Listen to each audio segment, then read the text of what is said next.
Bueno, sí ven la pantalla, ¿verdad? Sí, sí se ve. Ok. Entonces nos quedamos aquí con el chdir y ocupamos esta llamada al sistema y estábamos viendo que en realidad, pues, aunque nosotros le decíamos que se cambiara de directorio, no lo hacía. Nos decía por este mensaje que ocupamos para ver cuál era el directorio en el que se encontraba ubicado el proceso, que efectivamente se había cambiado, pero cuando terminaba el programa, pues seguía en el mismo directorio. Entonces, aparentemente, pues no funciona. Y no es así, sino que el que realmente está haciendo un cambio de directorio es el proceso. Entonces, el proceso es el que a partir de ese momento, si ejecuta una apertura de archivo, pues lo va a buscar en el nuevo directorio en el que se encuentre. Entonces, aquí, por ejemplo, yo le digo que se cambie el directorio de mensaje. Para el proceso, efectivamente hizo el cambio, pero en el intérprete de comandos en el bash, pues sigue ubicado en la misma dirección, porque el único que hizo un cambio fue el, el proceso chdir. Y yo les comentaba que no existía un programa CD. Entonces, no sé si lo buscaron o no, pero si ven y busco el comando CD no existe. Entonces, cuando yo ejecuto CD, es un comando interno, es un comando interno para el intérprete de comandos, para el bash. Entonces, cuando yo le pongo CD y una dirección, una ruta, el bash es el que hace ese cambio de proceso, de directorio con esta llamada al sistema, y ya vimos que efectivamente cuando se ejecute va a cambiar, y entonces el bash realmente hizo el cambio y simplemente me está diciendo, bueno, pues ahora estás en este directorio, ¿ok? Pues cuando hagan su intérprete de comandos, pues una de las instrucciones que debería tener es cd, porque es un comando interno del intérprete de comandos. Ok, entonces vamos a continuar. Y ahora sí, vamos a trabajar con directorios y ya viendo este comando para apertura de directorios, ya pueden programar su propio ls. Pues vamos a ver. Recordemos, un directorio en realidad es un archivo, ¿sí? Un archivo de tipo especial. Cuando yo hago un ls-l, en el caso de los directorios, me aparece esta D. Entonces, esto que está aquí no es un nodo bueno, no literalmente es un nodo, ¿no? Sino que es un archivo que está guardado dentro de un inodo y dentro de esa jerarquía de inodos, pues se va formando el árbol, ¿sí? Pero esto de aquí que se llama mensaje, en realidad es un archivo. Y es un archivo que crece, como lo vimos ayer también, con esto del indireccionamiento simple, doble y triple, pues que puede ir creciendo. Entonces, lo que contiene ese archivo es una estructura de datos. Dentro de la información que tiene esa estructura de datos está el nombre del archivo y el número de inodo en el cual se está guardando ese archivo en particular. Pues vamos a ver cómo la usamos. Entonces, vean que este OpenDir me va a regresar un apuntador a un tipo de dato llamado dir, ¿sí? Y lo que recibe como entrada es una ruta hacia el director al cual yo me quiero hacer el cambio. Pregunta, tengo aquí un ventilador, ¿se escucha el ruido del ventilador o no? Yo no lo alcanzo a escuchar. ¿No? Ok, perfecto, pues está bien, funcionando el filtro del Zoom. Bien, entonces yo le doy la ruta y me va a regresar un apuntador a este tipo de dato. Este tipo de dato en realidad es una estructura o un typedef, ¿no? No sé si vieron typedef. ¿Vieron esto? ¿No Typedef. sé? No. No, no lo vieron. Ok. Entonces, ustedes pueden definir un tipo nuevo con esa sentencia. Entonces, puedo crear una estructura y le puedo decir que es un tipo nuevo esa estructura. Entonces, eso es lo que pasó aquí. Entonces, dir en realidad es una estructura, pero se creó un tipo nuevo de dato llamado dir. Entonces, dirname es un apuntador a la ruta del directorio que se desea abrir. Opendir devuelve una estructura de tipo dir. Opendir utiliza malloc o memory alloc para reservar memoria para la estructura. Y si se produce un error, me va a regresar un apuntador nulo. En otro caso, va a devolver un apuntador a la estructura dir. La función closedir se encarga de liberar la memoria reservada para esa estructura. ¿Sí?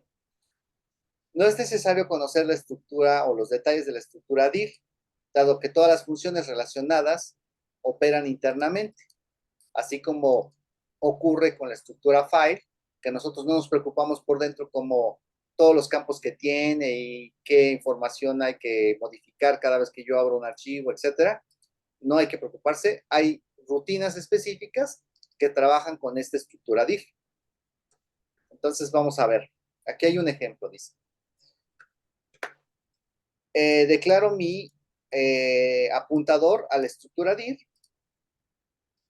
Creo una cadena de caracteres, que en este caso es user local. Y luego uso la función opendir con la ruta esta de user local. Si me regreso nulo es porque no lo pudo abrir, entonces debo mandar un mensaje de error diciendo por qué no lo pude abrir. Y si sí funcionó, entonces me regresará un apuntador que no es nulo y empezaré yo a trabajar con ese apuntador. Pues aquí nada más es la sintaxis de cómo debe utilizarse.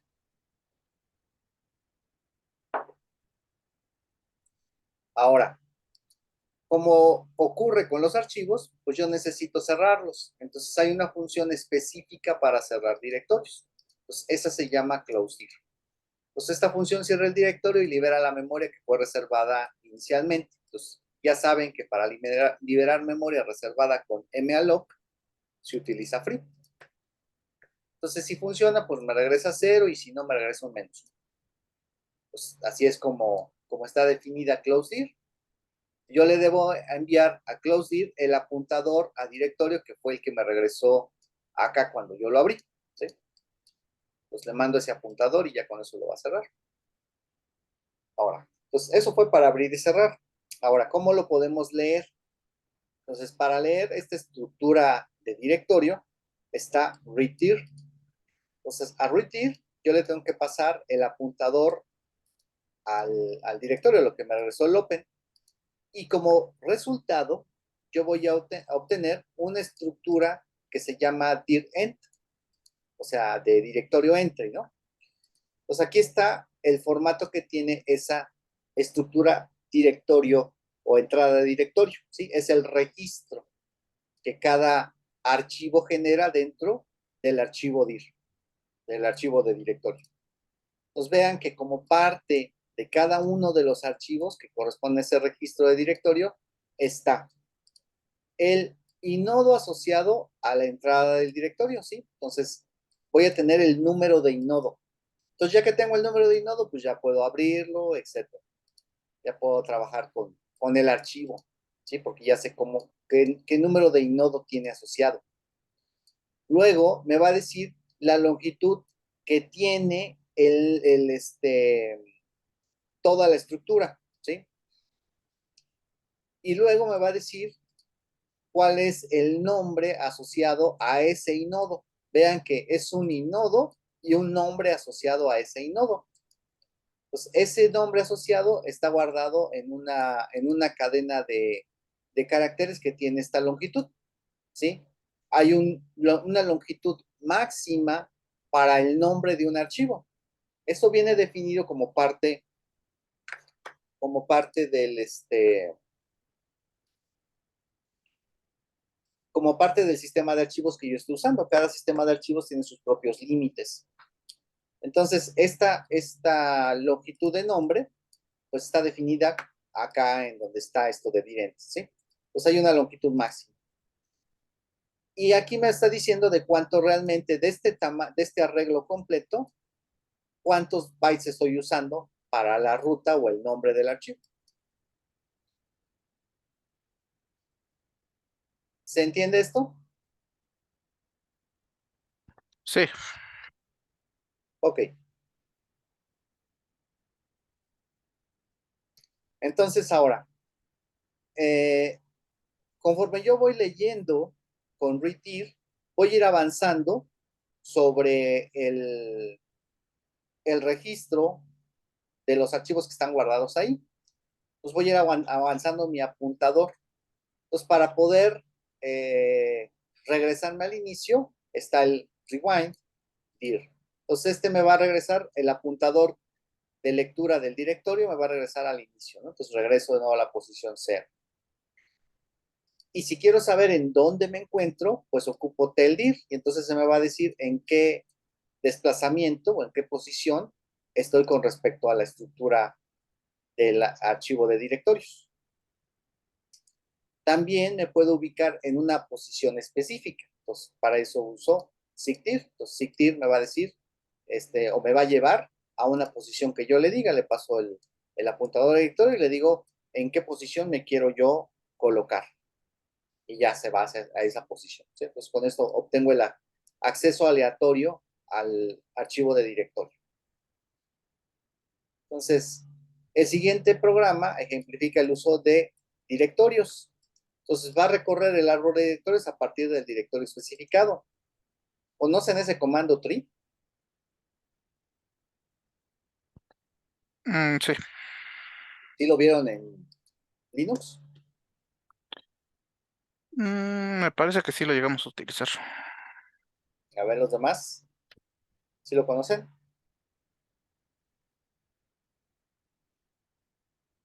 Sí lo vimos, pero no recuerdo muy bien. Ok, vamos a verlo, ¿funciona? Por ejemplo, si yo pongo aquí tree, vean lo que hizo, me pone estoy en este directorio, el directorio actual, y tienes todos estos archivos debajo de ese directorio. Después tienes un directorio que se llama dir1 y ahí tienes estos archivos. El mensaje que también es un directorio no tienes nada y así. Si le pongo tree de user local, ¿no? Pues me dice, pues todos esos archivos están con sus subdirectorios correspondientes. Entonces me muestra de alguna manera gráfica la estructura del árbol de directorios a partir del nodo que yo le diga. Eso hace tree. ¿A qué profundidad llega? Creo que se sigue hasta el final si no le dices. Tiene una opción, me parece, para decirle hasta dónde.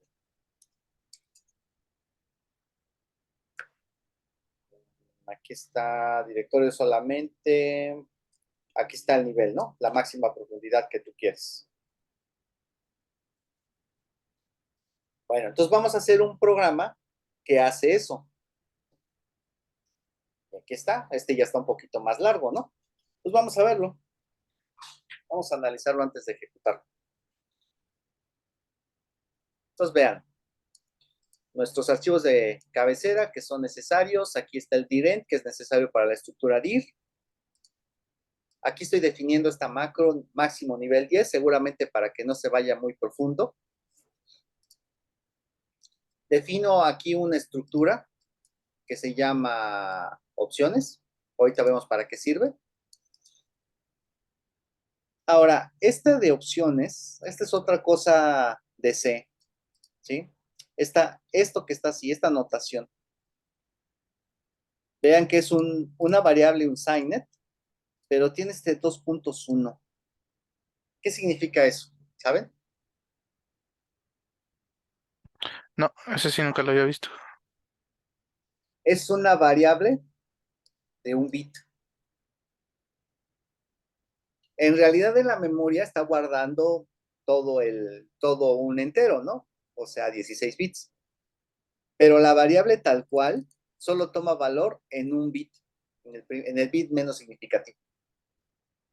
Entonces, una manera ahí eh, elegante, digamos, en términos de programación de sistemas, para manejar variables que solamente van a manejar cierto conjunto de bits. Entonces, esto está definiendo una variable de un bit. Luego tengo una enumeración, que lo que hace es que me crea una secuencia de enteros del 0 a n, donde los números están etiquetados. Entonces, esto es un 0 y esto es un 1. Aquí tengo esto que corresponde a un prototipo de función. Una función que me regresa un entero y que recibe estos argumentos. Es el prototipo porque no está el código de la función. Tiene un punto y coma. Entonces, esto me sirve para que el compilador sepa que cuando encuentre una llamada a algo llamado tree, sepa que eso me va a regresar un entero y que tiene estos argumentos. O sea que los argumentos son una cadena de caracteres y una estructura que está aquí, esta de opciones, ¿sí? Que solo tiene un bit y que puede ser seguramente 0, ¿no? O 0, 1, ¿no? Pues simplemente estoy definiendo esto. Ahora está el main. Siempre debemos empezar por el main. Entonces aquí pues no fue necesario porque estas cosas no tienen código realmente. Pues vamos por el main. Pues ya sabemos que recibe sus argumentos, cuántos argumentos y los valores de esos argumentos como cadenas. Defino una estructura o un elemento de esa estructura opciones con 2 enteros y j. Checo el número de argumentos que le estoy pasando. Por default deberían ser mínimo 2. Y me dice, utilícelo. Hay una opción "-f", vean, hay una opción "-f", y luego el directorio. Ok. Ahorita vemos qué querrá esa opción "-f". Y luego empieza a barrer desde el argumento 1, recuerden que el 0 es el nombre del programa, hasta mientras que sea menor que argc, el total de argumentos, y va a checar si la cadena que está recibiendo de las opciones que yo le pasé al programa coincide con un guión. Vean que es el argbi, o sea, argb0 es el nombre del programa. Si esta opción "-f" estuviera presente, ocuparía la posición argb1. Entonces empieza ahí en 1. Entonces, argb1 sería la opción o la cadena "-f", suponiendo que se dio. Y el primer elemento o el primer carácter de la cadena "-f, si es igual a un guión, que sería esto, entonces ya sabe que lo que viene a continuación es una opción. Y aquí está checando si la opción fue una F, ¿sí? Está parseando los siguientes caracteres que vengan aquí de la cadena que le haya puesto, ¿no? Imagínense que fue un "-q". Bueno, pues si yo le puse un "-q, no es parte de las opciones, y entonces cuando parse los caracteres, va a decir, no, pues esa opción no la conozco, ¿no? Pues si fue una F, entonces vean que de la estructura opciones, yo estoy igualándola con un sí, que sería un 1, porque un no es un 0. Entonces le está asignando un 1.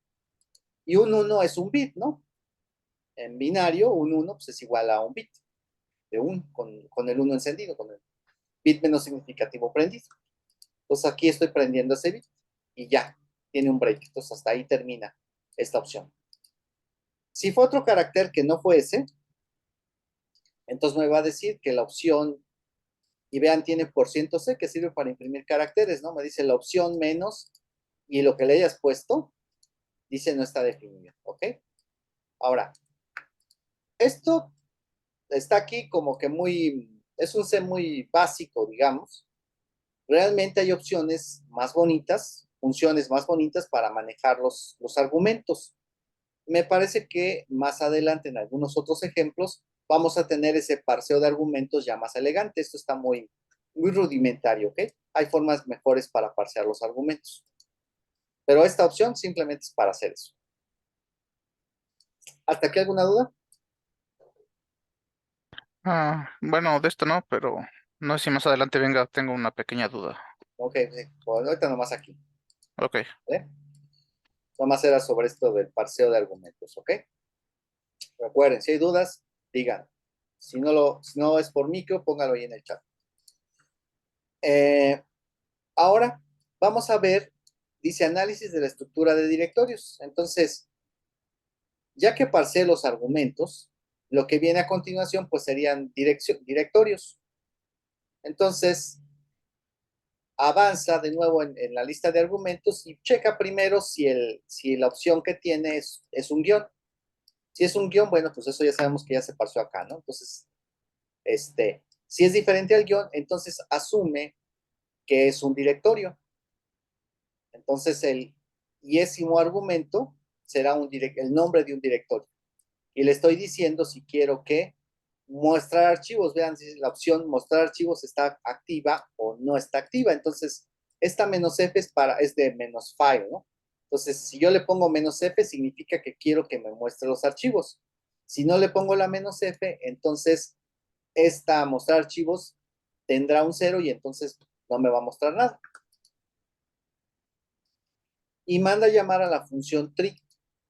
Ok, entonces vamos a ver qué hace tree. Entonces, tree ya habíamos dicho que va a recibir una ruta, una cadena de caracteres, y la opción está, la estructura opciones, que en realidad solamente tiene una.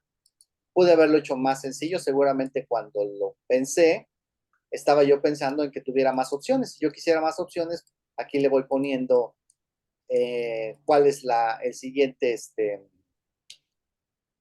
la siguiente opción, ¿no?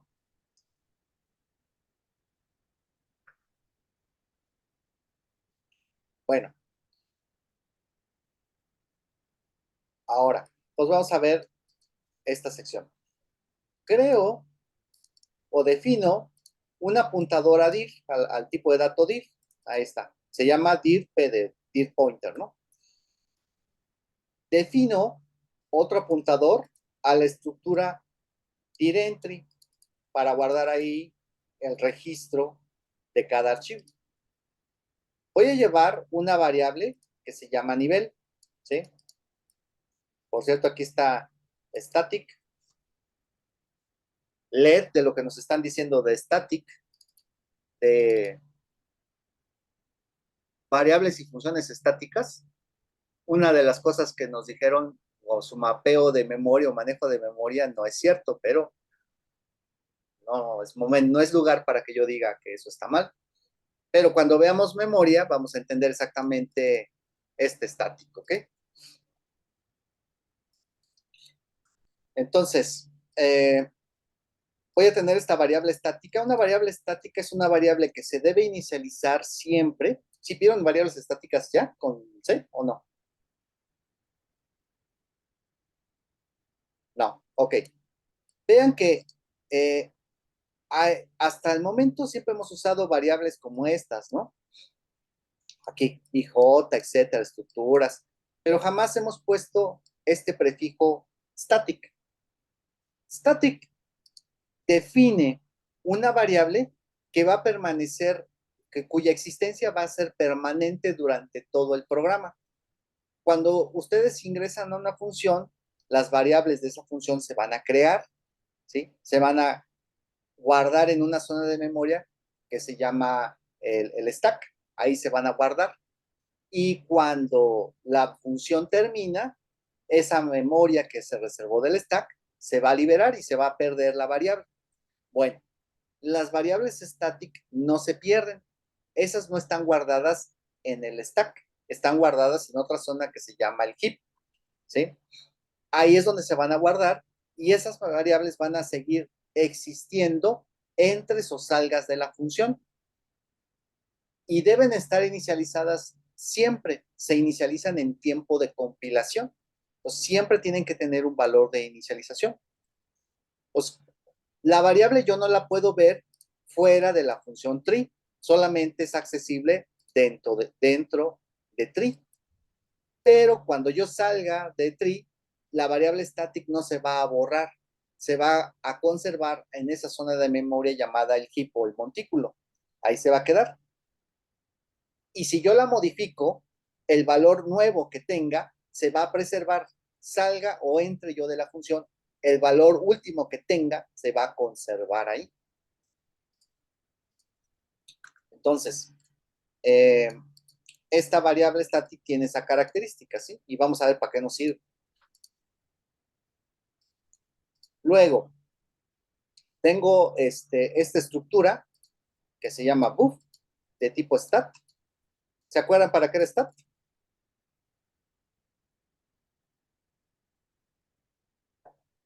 ¿Qué guardaba stat? Para lo del inodo, exactamente. Así es. Así es, Gonzalo. Para el inodo. Entonces, aquí yo voy a guardar la información del inodo del archivo.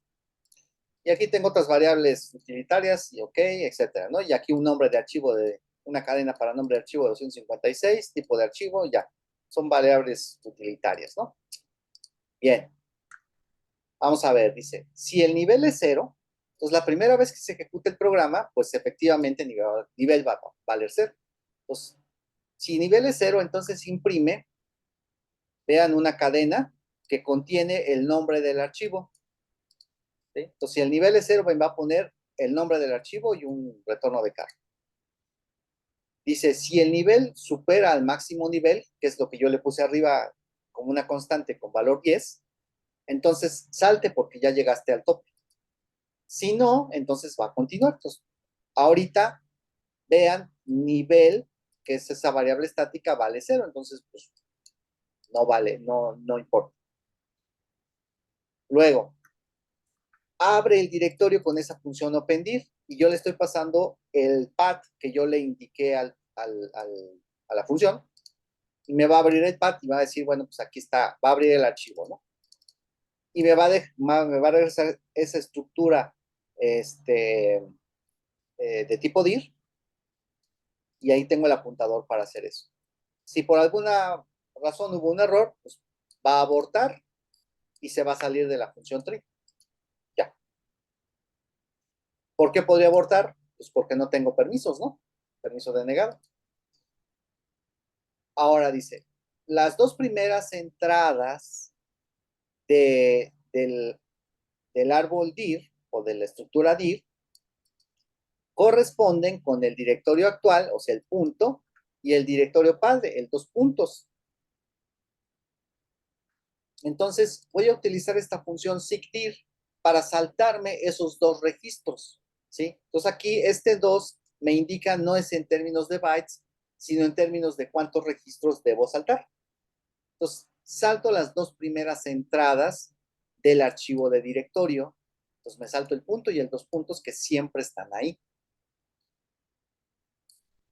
Y ahora empiezo, dice, a leer cada una de las entradas del directorio. Entonces, empieza a leer el archivo de directorio. Entonces, uso un while porque yo no sé cuántos archivos hay ahí. Y utilizo la función readIr y le paso el apuntador. ReadIr me va a regresar un apuntador a la estructura direct. Aquí está. Me regresa un apuntador a la estructura direct.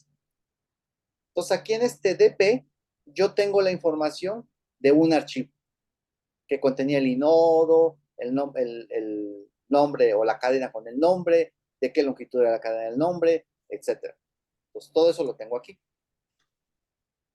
Si no pudo leer una entrada, entonces me va a regresar nulo. Entonces este while es mientras no sea nulo lo que tú leíste.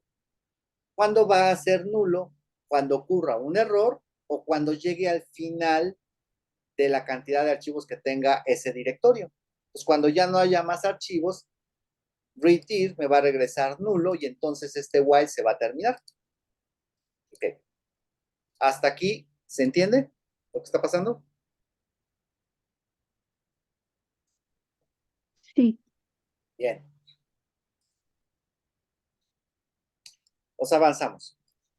Dice, se crea el path name correspondiente a la entrada leída. ¿Sí? Entonces, aquí está el nombre del archivo.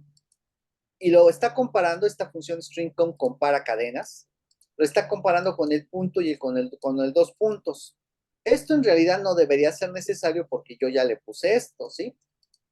No sé por qué se lo dejé. A lo mejor antes de ponerle esto le había puesto esto de acá, no lo sé. Pero podemos probar qué pasa si se lo quitamos, ¿ok? Entonces esto es para checar que no es el punto ni el dos puntos. Si es el punto o el dos puntos, dice continuo. ¿Qué hace un continuo en un while? o en un ciclo en particular, ¿qué hace un continuo?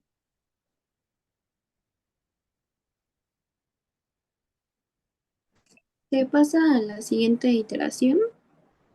Ajá, se salta todo lo que venga a continuación y empieza de nuevo al inicio de la iteración, o sea, continúa con la siguiente iteración, como dices, efectivamente. A contraparte de un break, ¿no? Un break, ¿qué haría?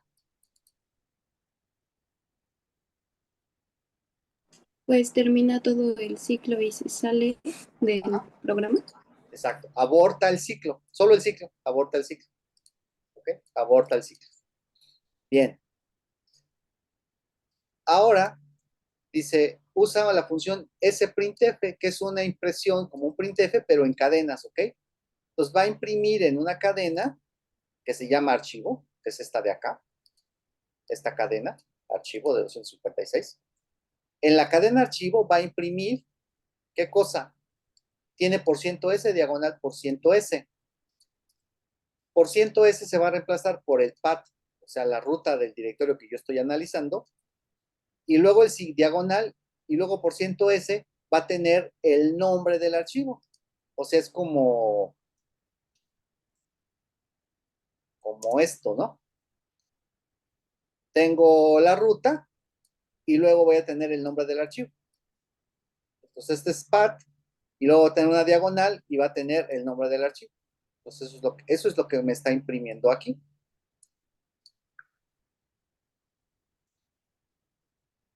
Ok, hasta ahí, pues ya leí una entrada y ya imprimí el nombre del archivo. Ahora dice, va a hacer la lectura del inodo. Entonces usa stat para leer el, las, los datos del inodo, ¿sí? Su información del inodo. Y la va a guardar en buff. Recuerden que esto me regresaba a un -1 si había un problema. Entonces, si es diferente de -1 y el archivo es un archivo ordinario, ajá, o es un, más bien, si es un directorio el archivo que yo estoy encontrando, si no hubo error y es un directorio, ¿m? Eso lo saco del modo, y aquí me dice, esta bandera era para extraer solamente la información del tipo de archivo, y si el tipo de archivo es un directorio, entonces va a ser este for, ¿no? Y vean que aquí está la variable nivel. Entonces va a ser este for y me va a imprimir un línea vertical y estos guioncitos, ¿sí? Que es más o menos esto de acá. Pues me va a imprimir estos guioncitos, este patroncito de aquí, ¿ok? Pues me va a poner eso y me va a poner el nombre del archivo enfrente. Va a incrementar el nivel, ajá, y como es un directorio, ojo que era un tipo directorio lo que yo encontré, entonces mando a llamar de nuevo a tree con el nombre del archivo que encontré, que es un directorio, y con la opción de si lo quiero mostrar los archivos o no, ¿no? Pero antes de hacer eso, vean que incrementé el nivel. Entonces, si yo empecé mi programa tree aquí, este es el nivel 0, pone archivos, pone archivos, pone archivos, pone archivos, y luego encuentra un archivo que es de tipo directorio. Ah, ok, entonces pone una indicación de que va a avanzar al siguiente nivel y manda a llamar de nuevo a la función tree, o sea, lo está llamando de manera recursiva, ¿sí? E incrementa la variable nivel. Entonces, nivel varía 0, aquí nivel ya va a valer 1. Entonces, entra de nuevo a tree. Entonces, para hacer el ejercicio, me regreso de nuevo a tree. Acá está. Y ya todo esto, pues ya lo conocemos. Solamente vamos a analizar qué pasa con la variable estática. Esta variable, si yo no le pusiera lo de estático, entonces la estaría inicializando de nuevo a 0. Pero no, pero esto solamente ocurre en tiempo de compilación, en tiempo de ejecución no ocurre. Entonces, simplemente este nivel 0 se ignora. en tiempo de ejecución. Este código no existe allí en tiempo de ejecución. Sin embargo, la variable nivel sí es accesible para tree. ¿Cuánto debe valer nivel ahora?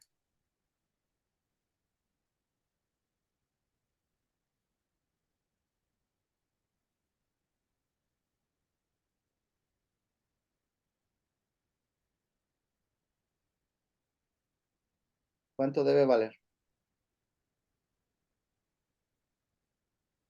¿No? Vale 1. Vale 1. Porque aquí incrementé nivel, ¿de acuerdo? Entré yo y valía 0. ¿Sí? Porque por la primera vez vale 0. Luego lo incrementé, entonces nivel vale 1. Y mando llamar a tree. Entonces llega a tree acá. Pero esto de aquí solamente ocurre en tiempo de compilación, no en tiempo de ejecución. Entonces, no le estoy asignando un 0 a nivel. Nivel se conserva, entonces vale 1. ¿Sí? Entonces, aunque sea de manera recursiva, nivel va a conservar siempre el valor, el último valor que tenga. Pueden pensarlo como si fuera una variable global. Eso sí lo conocen, ¿no? Las variables globales. ¿Qué es Sí, una variable global? son las que son declaradas fuera de las funciones y pueden ser utilizadas por cualquier fragmento, bueno, por cualquier módulo de una Ajá, función, bueno, por por cualquier cualquier función. función, ajá, ¿Sí? Entonces, si sí, tú la modificas y vuelves a llamar a la función de manera recursiva y vuelves a hacer uso de la variable global, pues tendrá el valor, aunque si la modificó la llamada previa, pensemos en una factorial, ¿no? Pensemos en un factorial que está usando por ahí alguna variable global. Entonces, la llamada previa a esa función factorial recursiva modificó esa variable global y vuelves a llamar a la misma función de manera recursiva, ¿no? Entonces, ¿qué valor va a haber de la variable global?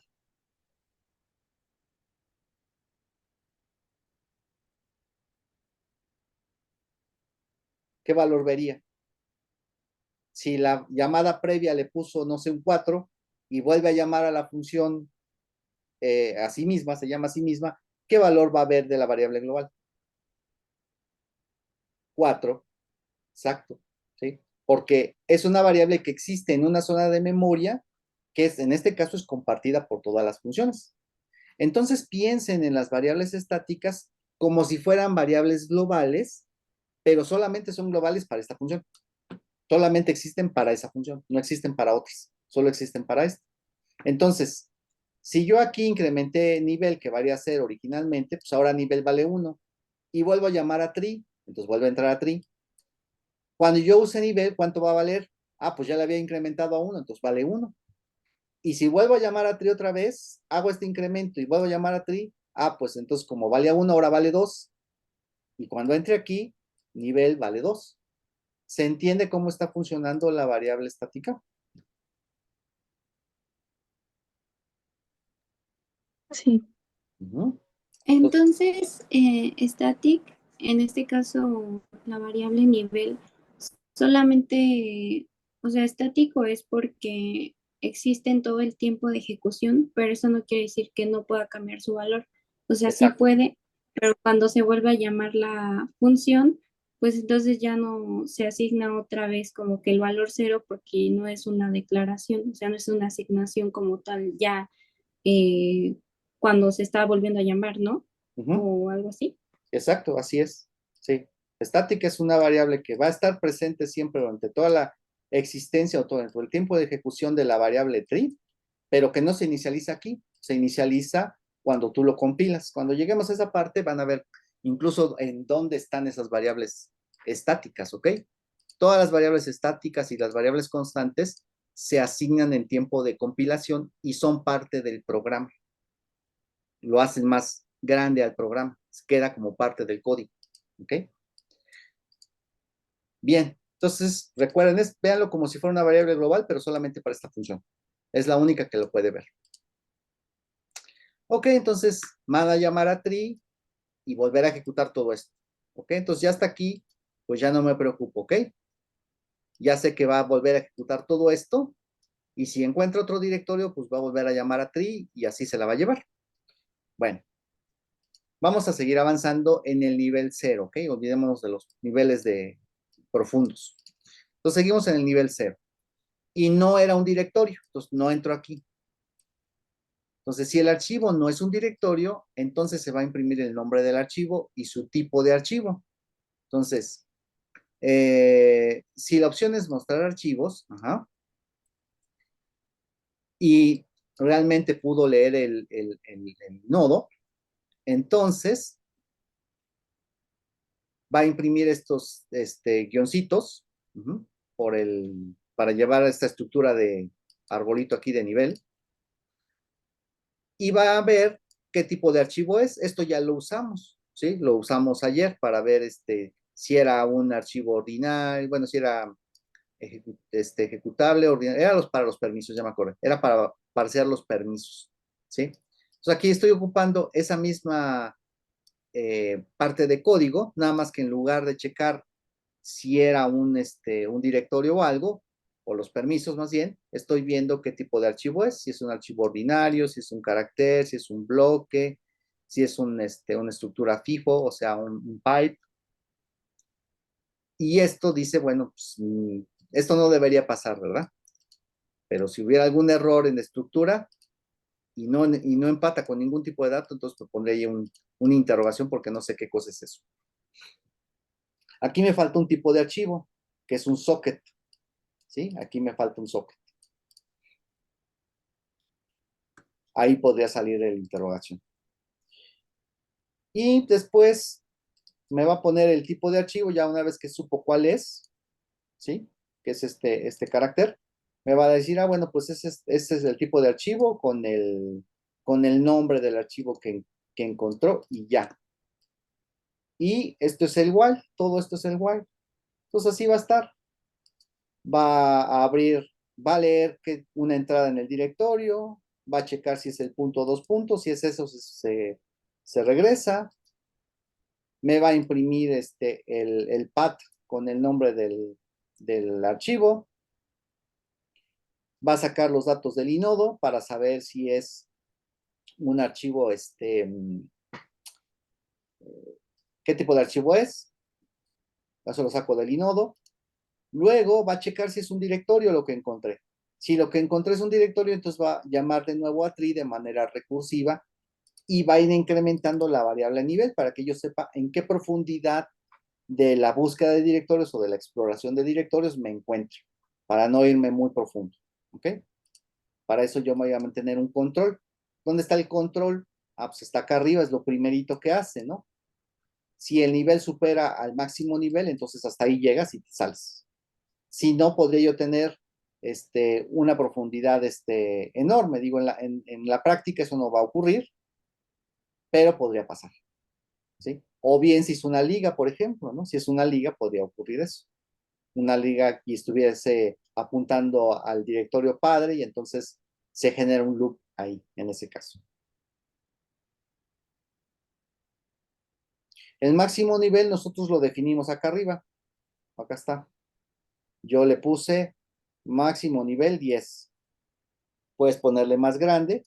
Simplemente es una protección para que el programa no explote, ¿sí? Como son llamadas recursivas y yo necesito tener una manera de controlar el máximo nivel que yo debo alcanzar, porque si no preveo yo eso, puede darse una condición en la cual el programa se esté llamando recursivamente o la función se esté llamando recursivamente de manera permanente y entonces lo que va a ocurrir es que me voy a acabar el stack y va a abortar el programa diciéndome que hay una violación de segmento porque me acabé yo el stack con una cantidad enorme de llamadas.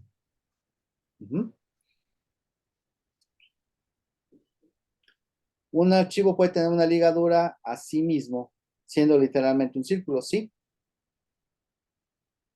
Una ligadura a sí mismo.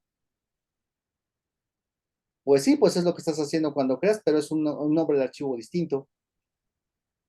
Más bien donde se puede ocurrir eso es en una liga suave. Es ahí donde sí podría darse ese lazo.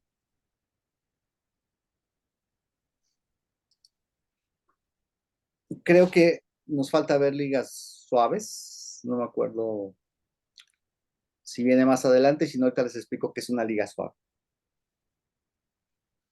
Ok, vamos a verlo funcionar.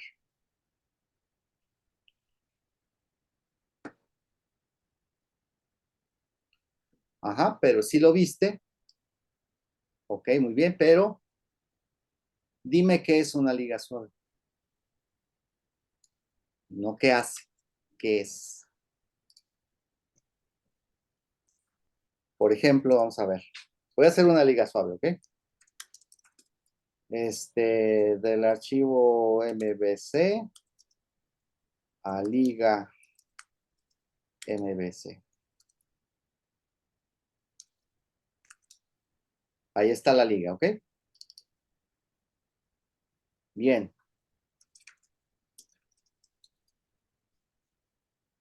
Ok. Un archivo que... Muy bien, exactamente. Muy bien. Es otro archivo. A diferencia de la liga dura es un nombre adicional que va a ocupar, ahorita que ya vimos directorios, que va a tener otra entrada en el archivo de directorio, pero que tiene el mismo inodo. Es eso. Es otra. Déjenme probar aquí si puedo.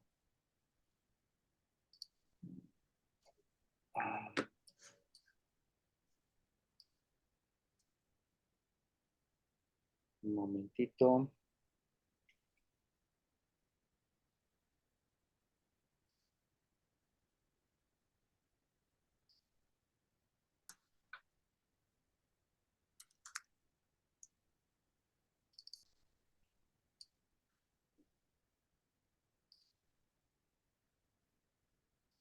A ver. Por ejemplo,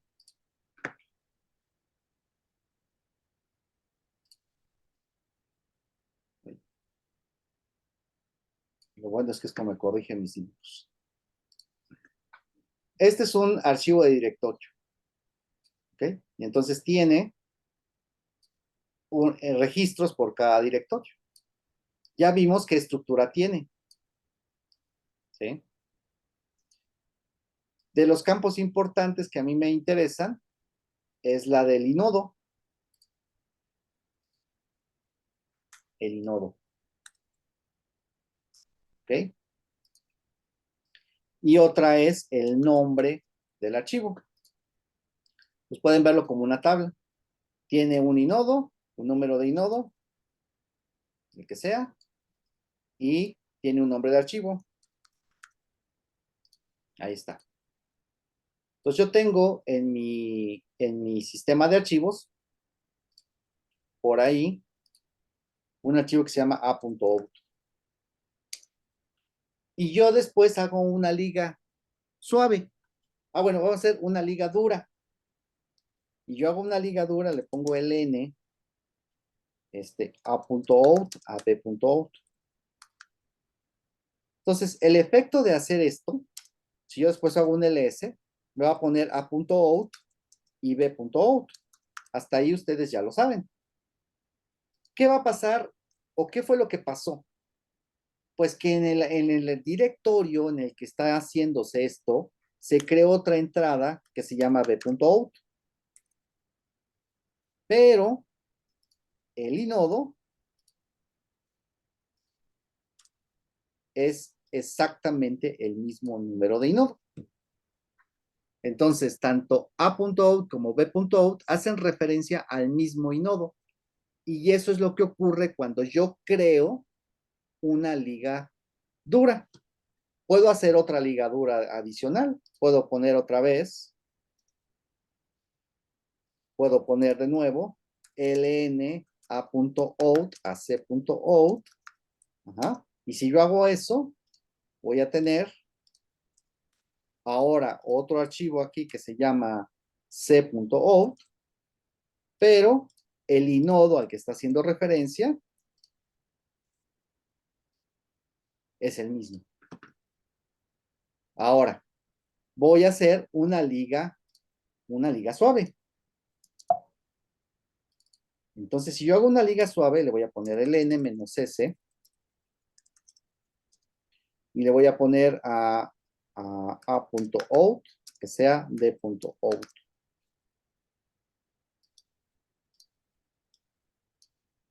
Y entonces, ¿qué va a pasar? Bueno, pues sí va a haber otro archivo aquí que se va a llamar d.out. Pero el inodo de aquí va a ser uno completamente distinto.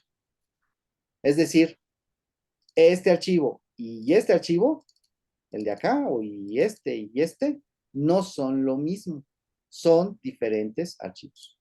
Puse esto porque me permite hacer estas marquitas. ¿Sí? Entonces, este archivo y este archivo no son el mismo archivo. ¿Por qué? Porque tienen diferente inodo. A diferencia de estos de acá, que son exactamente el mismo archivo. Apuntan al mismo inodo y por lo tanto al mismo conjunto de bloques de datos. Este apunta a otro bloque de datos. Entonces, si yo viera el contenido de d.out, lo que yo me voy a encontrar por ahí, si este fuera el d.out, el archivo d.out, yo lo que voy a encontrar aquí es una ruta, una cadena de caracteres que define una ruta.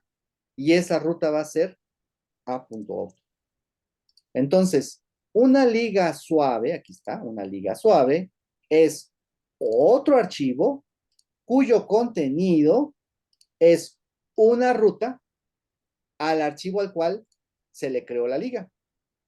Por eso, cuando yo borro los archivos originales, la liga queda rota. Sigue existiendo porque es un archivo que está ahí, es un archivo diferente, pero en el contenido que tiene la ruta a un archivo, ese archivo ya no existe.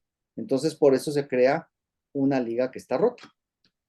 Y esas ligas no pueden estar rotas nunca en el caso de una ligadura, porque cuando yo borro las ligas, lo único que voy haciendo es borrando estos nombres de archivo que están dentro del directorio, voy borrando los nombres y voy descontando el número de ligas que lo vimos ayer. ¿Se entiende ahora? Yo creo que ahora sí ya les debe haber quedado muy claro exactamente qué es una ligadura y qué es una liga suave, no en manera operativa, sino internamente son cosas diferentes. ¿De acuerdo? ¿Se entiende? Sí, queda claro. Perfecto. Vale. Sigamos entonces. Vamos a hacer este programa.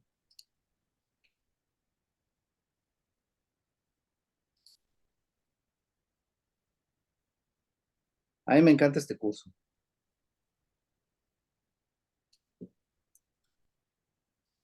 Aunque son programas muy simples, aprendes todo cómo está por dentro. Este era el tri.c.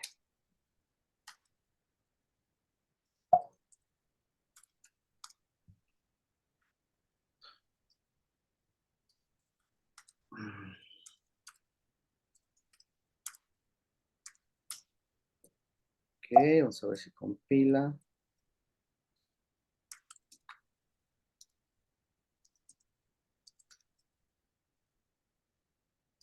Sí, no. Digamos, esta es la materia para ver eso, ¿no? Yo quería dar sistemas operativos allí en ciencias, pero no me la dieron. Quería ver esto y, bueno, otras cosas más de sistemas, pero no me la dieron. A ver si ya cuando tenga maestría ya me la dan. Ah, ok, aquí me falta ese printf.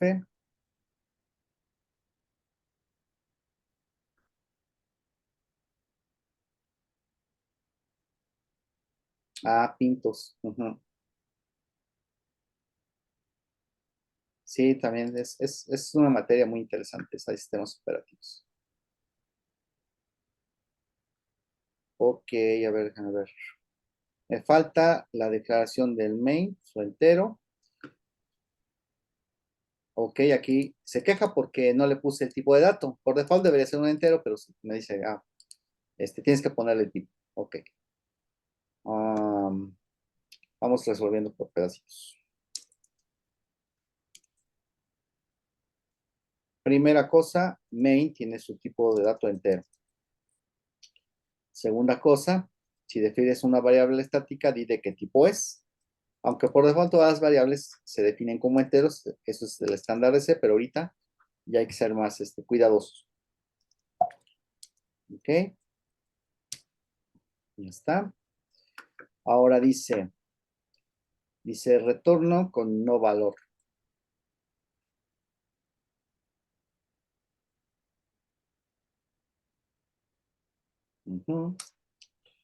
Me dice, estás regresando sin ningún valor. Entonces, o la conviertes en un tipo void o regresas algo. ¿Ok? Voy a ponerle un return 0, nada más para que no se queje.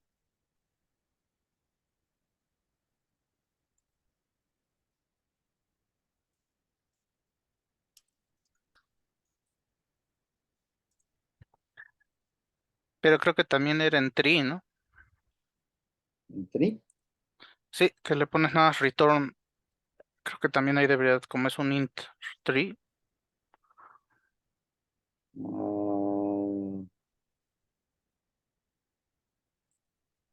Se lo puse aquí. Return 0.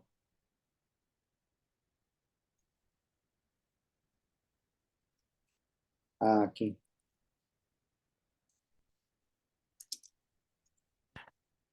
Y también en nivel max level. Sí. Ay, Gracias. Sí. Ok. Vamos a ver si ya con eso. Okay.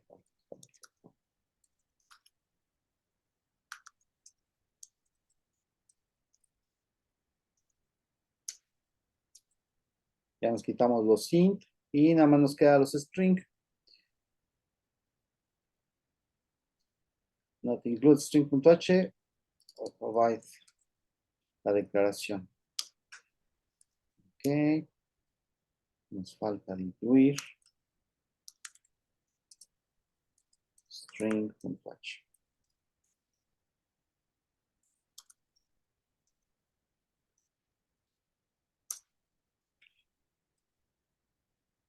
Y aquí nada más se queja de esa comilla.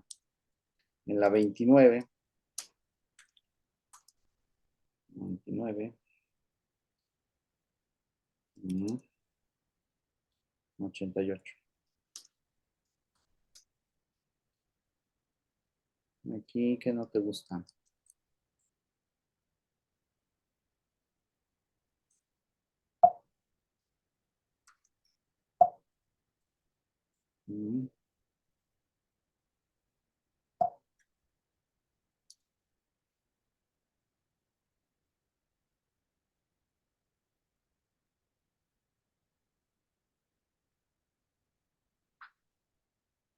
Se queja por el tamaño.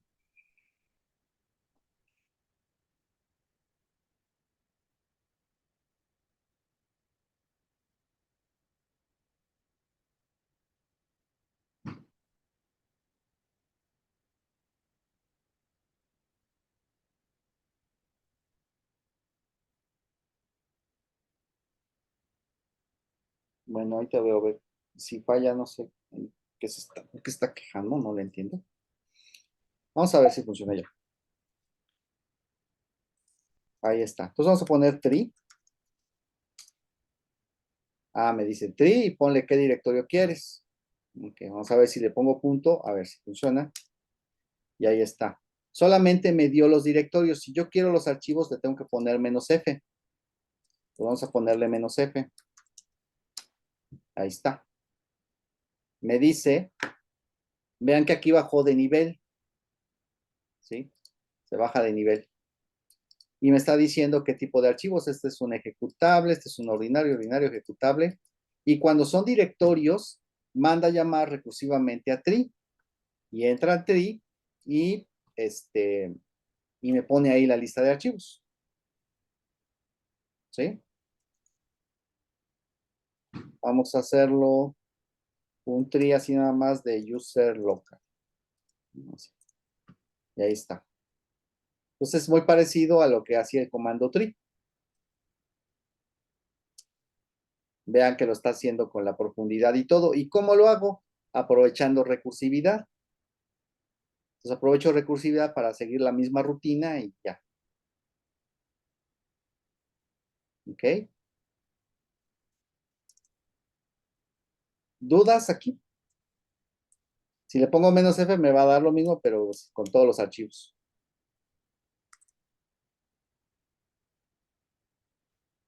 Si le pongo sobre diagonal dep, ok, muy bien, qué bueno que vamos bien. Ahí está sobre dep. Me dice si son de tipo carácter, aquí son ejecutables, si son de bloque, etcétera, ¿ok? Tipo carácter, vean los USB son de tipo carácter aquí. Y ya. Bueno, pues si vamos bien, entonces ahora ya hicimos esto, ya compilamos, ejecutamos, usamos opción -F, analizamos el código, hemos terminado con archivos y directorios. Y viene la tarea 4. Dice, modifica el programa tree para que funcione igual que el comando ls. Debe contar con las opciones -L y -R. Entonces ya vieron ahí cómo ya estaba parseando la opción -F, ¿no? Entonces vamos a cambiarla por una -L y una -R. Tienen todo para armarlo, simplemente lo van a imprimir de otra forma, ¿sí? Lo van a imprimir de otra manera. Ya saben que con -R significa hacerlo de manera recursiva, le pueden quitar las cositas estas de los espacios, eso no es necesario, simplemente que haga el muestreo recursivo de archivos, y si yo le pongo -L, que me imprima el formato largo, y ya saben de dónde sale toda esta información, ya vieron de dónde sale, lo hicimos ayer, todo esto sale de ahí.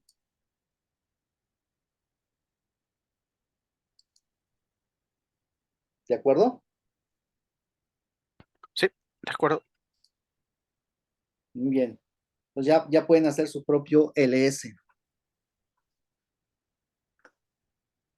Bueno, entonces terminamos ya con archivos y directorios y ahora sí viene lo bueno. Vamos con procesos. Esa es la parte divertida. Bien.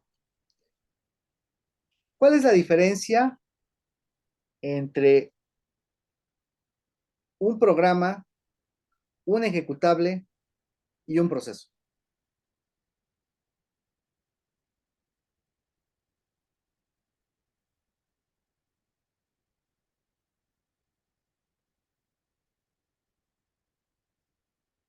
Son tres cosas distintas. Un programa es una cosa, un ejecutable es otra cosa y un proceso es otra cosa. Un programa es el código fuente Ujú. escrito en algún lenguaje. ¿Sí? eh, el ejecutable es el binario una vez que lo compilas Ok. y el proceso ya es el ejecutable corriendo en la máquina. Ajá, muy bien, exacto. Un proceso es una instancia de un programa ejecutable, ¿no? Ya en memoria. Cuando un ejecutable se sube a memoria, se convierte en un proceso. Y el archivo ejecutable, tal cual que está preparado vía un proceso de compilación para ejecutarse dentro de una arquitectura, está incompleto. No le faltan partes a ese programa ejecutable para que realmente pueda funcionar en el entorno de la computadora, del sistema operativo. Entonces, el sistema operativo cuando lo carga le va a agregar esas otras cosas que le hacen falta al programa ejecutable para que se convierta realmente en un proceso. Entonces dice, compile esto.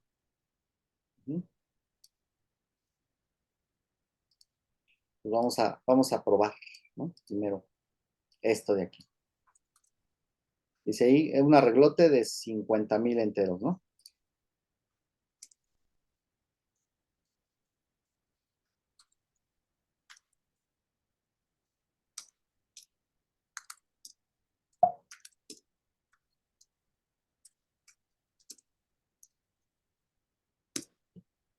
Ah, claro, sí.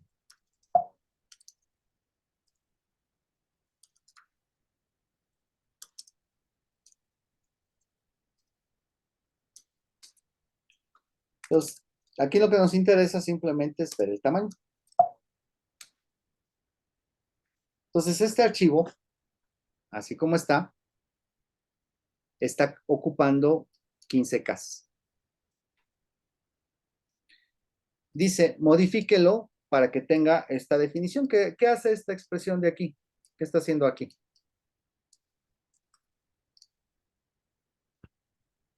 Te lo inicializa, pero ya con esos 5 valores, ¿no? Inicializa el arreglo, pero con esos 5 valores. Aunque son de 50,000, pero le estoy poniendo nada más 5 valores ahí.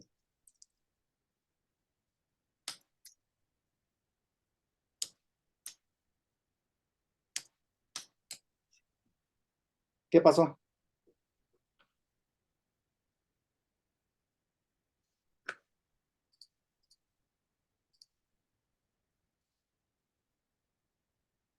¿Qué pasó con el tamaño del archivo?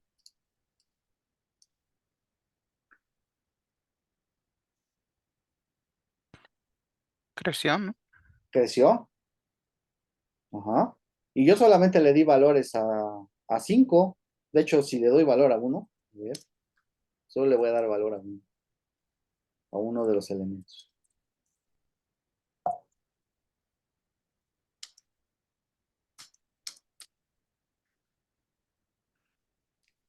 Ah, perdón.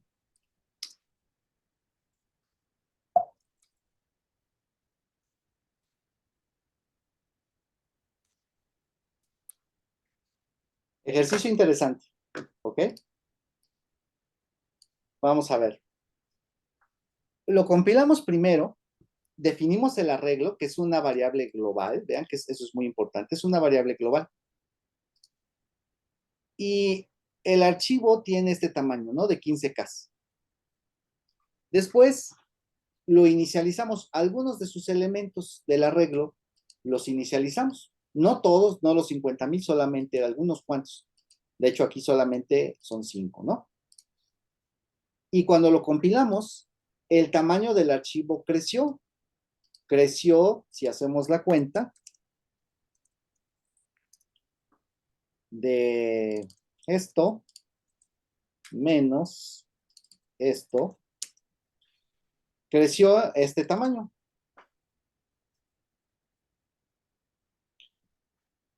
Y un entero es de 16 bytes. Entonces, esto entre 16.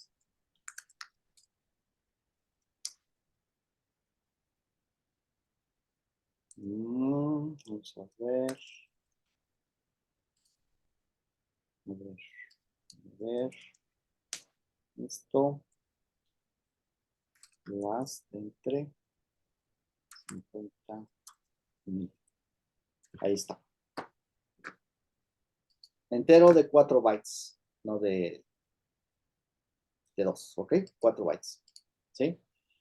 Entonces vean que el archivo creció en lo que realmente es el tamaño del arreglo, ¿sí? Hasta aquí cuando yo lo compilé, aunque yo defino el arreglo, que es una variable global, eso es una cosa muy importante, cuando yo lo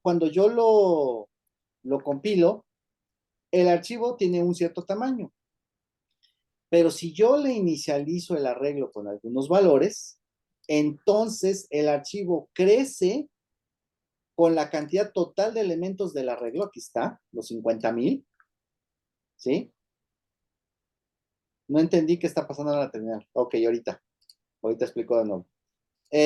Entonces el archivo creció la cantidad de bytes necesaria para completar todos los elementos del arreglo, que son 50,000, multiplicado por el tamaño de datos, que en este caso es 4, ¿no? 50,000 por 4. Entonces creció esos 20,000 bytes. Por eso pasó de 15,000 hasta 21,000. Hay una diferencia pequeñita ahí de unos bytes simplemente por el hecho de que hay una estructura adicional para el manejo de las variables globales. Tiene que ver con el manejo de las variables globales, no tanto con el programa y cómo creció. ¿Ok? Entonces, lo voy a repetir de nuevo. Borro. Y hacemos de nuevo el ejercicio. Olvidémonos de esta línea. Definimos el arreglo, ahí está, es un arreglo con una variable global con 50,000 enteros. Que ya vimos que 50,000 por el tamaño entero que es 4 son 20,000 bytes, ¿no? Bueno, es más. 50,000 por 4. Ahí está. Son 200,000. 200,000 bytes. ¿Sí? Entonces, si yo compilo el programa arreglote así como está, me da un tamaño de archivo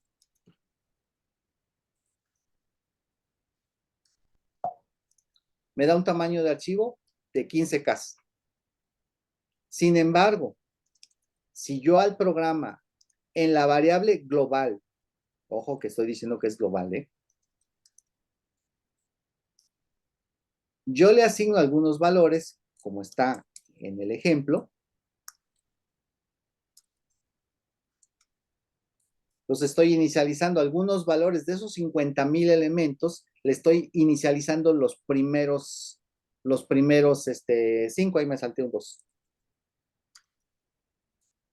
Eso nomás son valores, ¿no? Entonces, le estoy inicializando ahí los primeros 6 elementos de la regla. Entonces, si yo inicializo la variable global,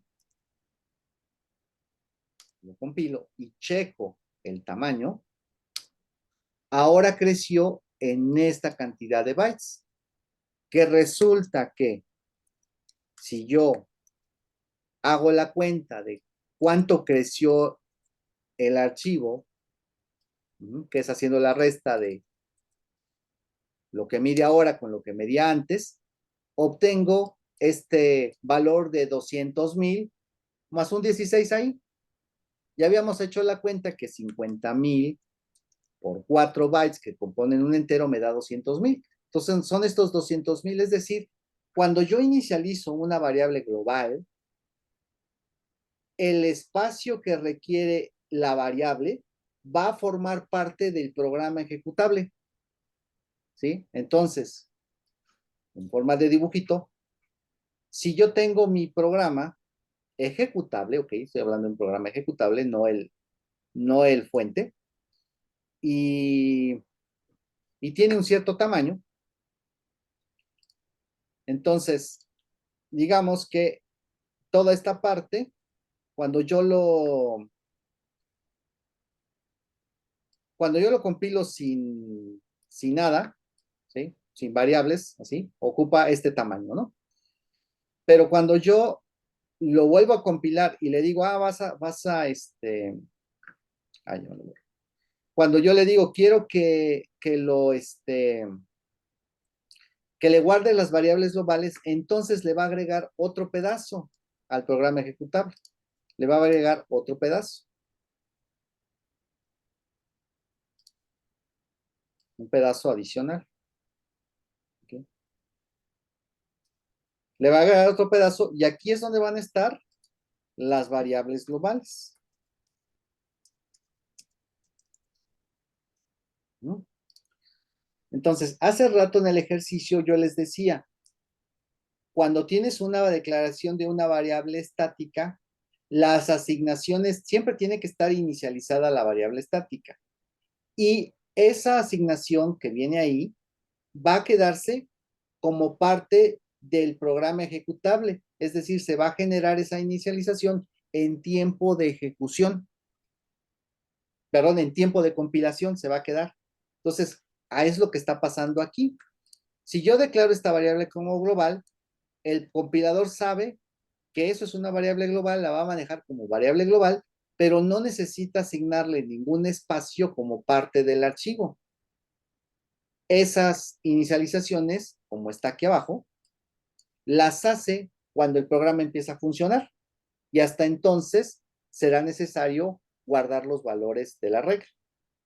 Pero si yo a la variable global le asigno, aunque sea un valor, entonces forzosamente el arreglo completo va a formar parte del archivo ejecutable. Y entonces el archivo ejecutable crece, como estamos viéndolo aquí, ¿sí? El archivo va a crecer por el hecho de que yo inicialicé la variable global. Ahora, un caso particular. ¿Qué pasa si lo que yo le inicialicé era ceros? Así. Lo vuelvo a compilar. Lo estoy inicializando ahí y le estoy diciendo que con ceros. ¿Qué pasó con el archivo ejecutable? Se quedó del mismo tamaño. Se quedó del mismo tamaño. ¿Por qué? Lalo nos había dicho bueno, ahorita los sistemas operativos modernos consideraban una zona escrita con cero como vacía o algo así. Bueno, aquí lo que tiene que ver es que cuando el programa ejecutable se va a cargar en memoria, las variables globales se van a inicializar con ceros si no están inicializadas, como el caso de este arreglo. El arreglo ahí no está inicializado, está definido pero no inicializado. Entonces, cuando el programa lo cargue el sistema operativo en la RAM, los valores que va a meter a las variables globales, ojo que estoy diciendo variables globales, a las variables globales las va a inicializar con ceros. Entonces el compilador, como sabe que eso va a pasar, y encuentra que yo le estoy diciendo al arreglo ponle ceros, dice, pues no es necesario que yo le ponga ceros, porque cuando se cargue el programa, se va a inicializar con ceros. Y si yo lo inicializo ahorita, lo que voy a hacer es tener un programa ejecutable más grande, porque tengo que guardar todos los valores del arreglo, y es un arreglo en este caso muy grande.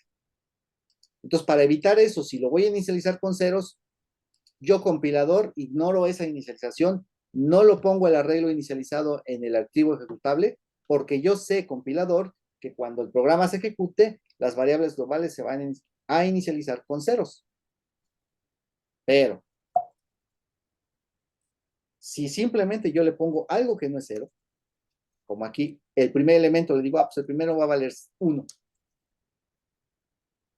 Basta con hacer eso para que tenga que guardar todo el arreglo como parte del programa ejecutable, aunque solamente uno de los bytes valga 1. ¿Sí? Entonces, ¿cuál es el mensaje del ejemplo? Una variable global, sin inicializar, va a ser inicializada con ceros en tiempo de ejecución. Una variable global que está inicializada en tiempo de compilación va a formar parte del programa ejecutable y por lo tanto lo va a hacer crecer. Si el arreglo o la variable es muy grande, como en este caso arreglos de este tamaño, entonces significa que el programa ejecutable va a ser muy grande. Si cualquier ejecución o cualquier asignación que yo haga o modificación que yo haga en el arreglo que esté como parte de una función, como parte de una rutina, no es parte del programa ejecutable, pero no va a hacer que el arreglo tal cual se guarde con esa información en el ejecutable, porque esas cosas van a ocurrir en tiempo de ejecución. ¿Ok? Ahora sí, ¿se entiende cómo quedó? Sí, solo ¿Sí? una pregunta. Sí. ¿Esto solo pasa con arreglos de enteros o de caracteres o algo así? Hay un Cualquier similar. variable global. Cualquier Ah, variable global. Ahora, lo puse así, ¿por qué? Porque es fácil ver la diferencia en tamaño. ok. ¿sí? Para que se notara, ¿no? Que realmente creció. Pero si esto fuera simplemente un entero, sin inicializar, pues me va a quedar el programa del mismo tamaño. Si yo le asigno un 1, ¿va a crecer? Sí va a crecer, pero pues lo vas a ver crecer muy poquito, entonces realmente no se va a notar, no va a ser significativa la diferencia, ¿no? Pero en arreglos de este tamaño, pues sí se nota, ¿no? Entonces, por eso, la idea de usar un arreglo es simplemente para que sea claro que efectivamente el programa ejecutable crece por el hecho de haber inicializado una variable global. Ah, ok, perfecto. Gracias, gracias. ¿Sí? Alondra, ¿sí se entendió? Entonces, si entendí bien, ¿Mm? el tamaño no crece cuando está en ejecución, o sea, dentro del main, ¿no? Ajá, el programa no crece. Cuando ya está en ejecución, forzosamente esta memoria, ¿sí? Ya se le asignó al programa y al proceso, ¿sí? Hay una zona donde se van a guardar estas variables que yo les decía era el heap o el botículo. Ahí es donde se van a guardar estas cosas. Ahorita vamos a ver el mapa de memoria.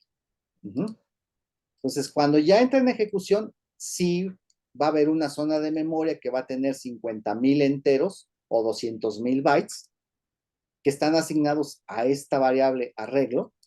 Y ya cuando está en ejecución, bueno, pues al elemento 0, pues ahí en esas direcciones de memoria que le corresponda, le guardará un 5. Pero cuando es una variable global inicializada, esa inicialización y esa información se guarda en tiempo de compilación, forma parte del programa ejecutable, lo hace crecer el archivo, y cuando tú lo ejecutas, ese arreglo de 50,000 enteros o de 200,000 bytes se sube a memoria completo. También significa que la carga del programa pues aumenta. No tarda lo mismo. Aquí pues seguramente no lo vamos a notar, pero lo podemos probar. No creo que lo notemos, pero vamos a ver si lo podemos medir. Veamos cuánto tarda con inicialización.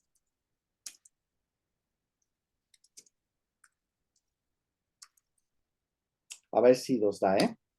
Es muy poquito, así que lo dudo porque son segundos. Necesito otra medida de tiempo en microsegundos, nanosegundos, para poderlo anotar. Ahí tuvo que cargar los 200,000 bytes. Aquí no los tiene que cargar.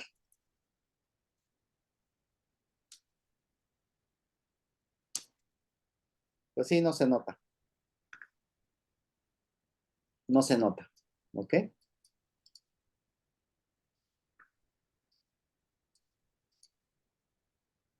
Básicamente es el mismo tiempo, ¿ven? Ahorita, después vemos estos tiempos. También eso es importante, ¿ok? Bueno. Pero en general, un programa con variables globales que está inicializado tarda más en cargarse porque tiene que subir toda esa información de inicializaciones de las variables a la memoria. Entonces, le va a tomar más tiempo. ¿Claro hasta aquí?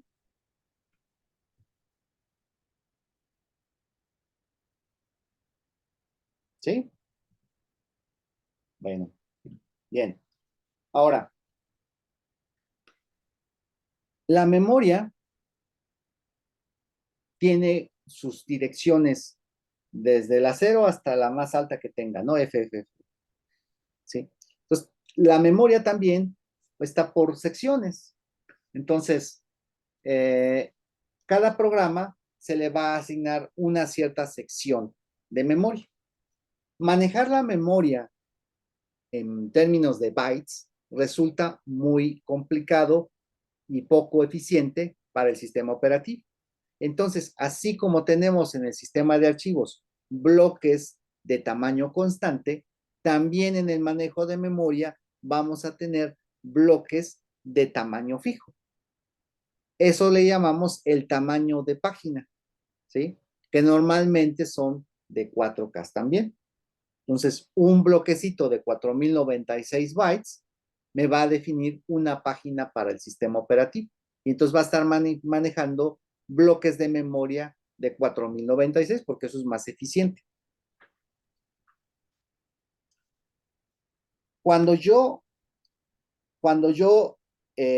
hago ese manejo de la memoria por páginas, entonces yo puedo tener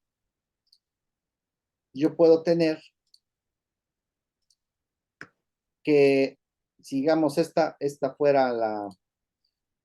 esta fuera la memoria completa, a lo mejor de aquí,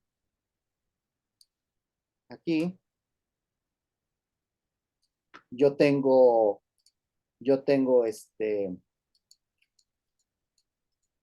una página de memoria que forma parte del programa.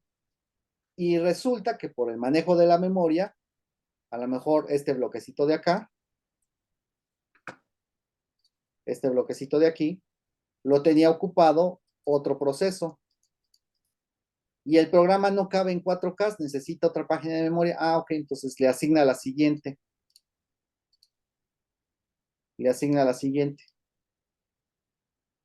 Entonces, esta página de acá también forma parte de mi programa. Imagínense que es ese programa arreglote, ¿no? Entonces, una página del programa arreglote aquí, que se llame arreglo,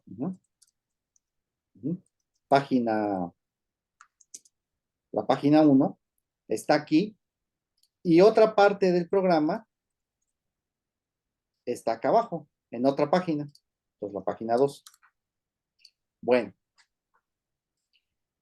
para el programa, manejar las direcciones de memoria con estos saltos así, aquí fue hacia abajo, a lo mejor hay la parte 3 o el bloque o la página 3 del programa está aquí abajo, a lo mejor, porque así se dieron las cosas, y ahora resulta que esto también es parte del programa arreglote, porque requiere más memoria, y y quedó aquí abajo, en la memoria. Bueno, entonces estos saltos de memoria, así como están, para el programa resultarían muy complicados. Entonces, lo que ocurre es que el sistema operativo va a hacer que el programa lo vea o vea la memoria como si estuviera de manera contigua, ¿sí? Pues va a hacer que tenga aquí sus 3 páginas. Aquí va a estar la página 3, aquí va a estar la página 2, y aquí va a estar la página 1, y va a quedar de manera corrida en las direcciones de memoria. Entonces, a este esquema de direccionamiento es a lo que vamos a llamar memoria virtual, que significa que las direcciones de memoria van a partir de la dirección 000, dependiendo de lo que sea,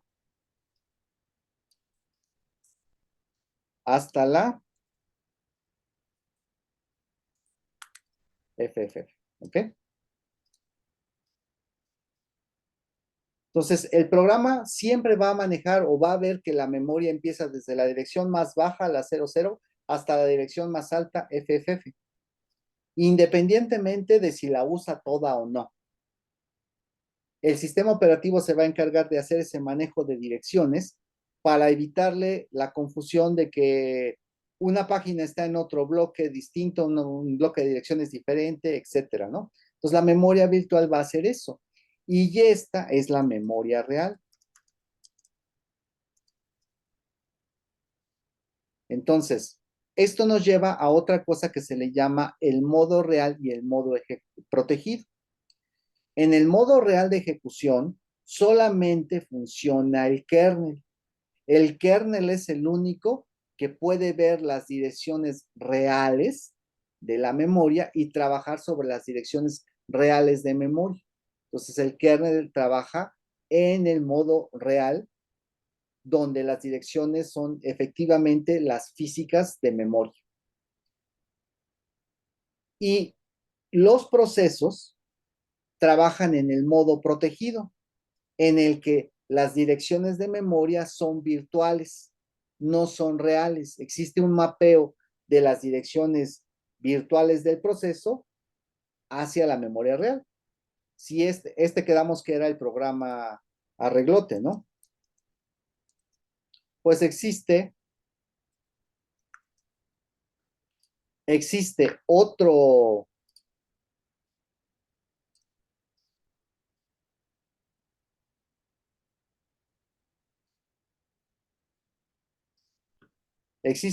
programa, voy a poner aquí abajo, existe otro programa que también maneja las mismas direcciones. Sumatorio. Entonces aquí tengo otro programa que se llama diferente, es otro proceso, vamos a distinguir, hablar correctamente, es otro proceso. Este se llama sumatoria, que también maneja las mismas direcciones. ¿Sí? Entonces,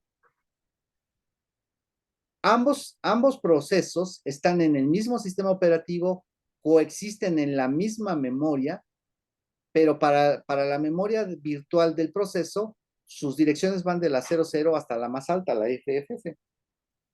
Y para este otro proceso que también está en el mismo sistema, también sus direcciones de programa van desde la 000 hasta la FFF, y eso simplifica mucho el manejo de memoria para el compilador y para el proceso. No tienen que preocuparse por manejar direcciones reales de memoria. Quien se ocupa de hacer eso es el sistema operativo. Si recuerdan del diagrama del sistema Unix, había una sección, ya terminamos de analizar la sección específicamente para sistemas de archivos, y ahora estamos en la de manejo de memoria y procesos. ¿Sí? Entonces, a eso se refiere con modo real y modo protegido. ¿Se entiende hasta aquí? Sí, todo claro. Ok, bueno. Entonces, ahora sí vamos a ver el mapa de memoria de un proceso, ¿sí? Esto que yo puse aquí, el cuadrito en rojo, que tiene página 1, página 2, página 3, igual acá, que va de la dirección 000, que va de la 000 a la FFF, es este diagrama que yo tengo aquí, en la página en blanco. Modo protegido era el de la memoria virtual, sí, es el de la memoria virtual. Un proceso siempre trabaja en modo protegido, lo cual significa que las direcciones de memoria sobre las cuales él trabaja son de memoria virtual, no son direcciones reales de memoria. El único que accede a la memoria en modo real es el sistema operativo.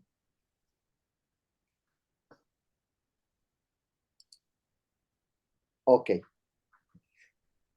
Ahora, en un programa en C, la memoria está organizada de esta forma. En las direcciones bajas, estas que dice aquí que 000, vamos a tener lo que le llaman el texto del programa. El texto del programa no es más que el programa ejecutable en binario, ¿no? O sea, el código del programa en binario. El código del programa va a estar en las partes más bajas de las direcciones de memoria. Después de que termine, estos bloques de memoria son bloques en términos de páginas, ¿sí? No van creciendo conforme al tamaño de página. Si el código del programa ocupa, no sé, 7K y la paginación es de 4K, entonces necesito 2 páginas, aunque la segunda página no esté completamente en uso, pero lo va a manejar así, siempre por bloques fijos de página. Entonces, a lo mejor el texto del programa necesita 2 páginas de 4K. Y luego dice los datos estáticos inicializados. Ajá. ¿Cuáles son esos iniciados? Pues esos que hicimos acá con el arreglo, ¿no? Cuando yo le doy un valor al arreglo, entonces a continuación van a venir los datos estáticos iniciados, lo cual significa que en este programa estos 50,000 enteros o 200,000 bytes vienen a continuación. Aquí vendrían ese arreglo, después del código del programa vendría ese arreglo de 50,000 enteros con sus valores ya inicializados y que lo tuvo que leer del disco duro y ponerlo en esta zona de memoria. Aquí tuvo que ponerlo el cargador del programa, o sea, el que se encarga de cargar el programa en la memoria, que después veremos quién hace eso.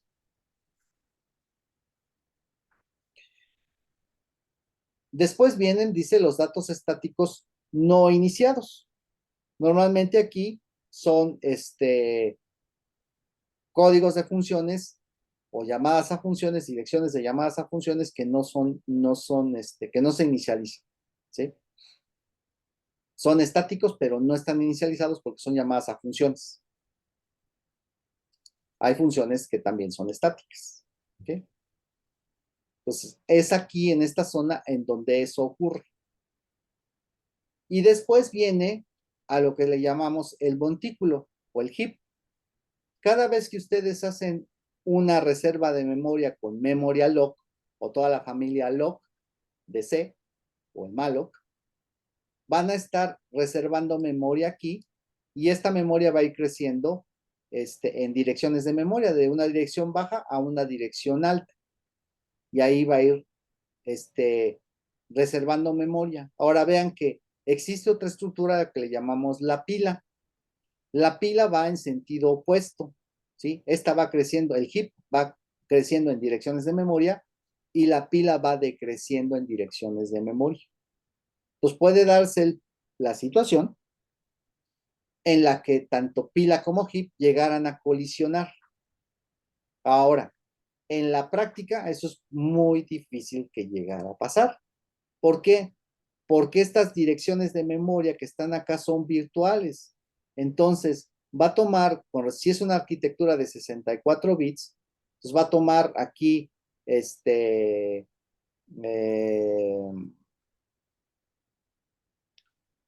8 enteros, ¿sí? Aquí va a haber 8 enteros que me van a representar, u 8 bytes, ¿sí? Que me van a representar las direcciones de memoria, y aquí va a haber otros 8 bytes que me van a representar las direcciones de memoria más altas, ¿sí? Entonces es muy difícil que estas dos partes llegaran a colisionar en un programa real, ¿sí? O un programa útil. Bien, entonces aquí voy a tener todas las variables que yo les reserve en memoria. Todos los apuntadores viven aquí en el heap y van creciendo como yo reservo memoria hacia las direcciones altas. Ahora, la siguiente estructura, como les decía, es el stack o la pila. La pila, por el contrario, va decreciendo de direcciones, va de la dirección más alta, que es la FFF, así, por 8 bytes, y va decreciendo en direcciones hasta la dirección 0. Entonces aquí lo tengo yo al revés, ¿no? Entonces aquí va a ir decreciendo las direcciones de la pila. En la parte más baja, o sea, en la dirección FFF, o la parte más alta, como quieran ver, va a estar las variables y argumentos de una función. Todas las funciones tienen variables y tienen argumentos, ¿sí? Como en el caso de lo que hicimos de la función tree que acabamos de terminar. Entonces, ¿dónde se guardan las variables de las funciones? Pues las variables de las funciones y las variables de los argumentos se guardan en la pila o el stack. Entonces va a haber una página de memoria. Recuerden que las unidades de memoria son en páginas. Va a haber una página de memoria donde va a estar guardado, por ejemplo, en el caso de un programa en C, el argc, el argb, el argdnb, que es la que contiene el ambiente, y si el main tiene variables definidas adentro, todas esas variables que estén dentro del main van a estar reservadas en la primera página del stack o de la pila.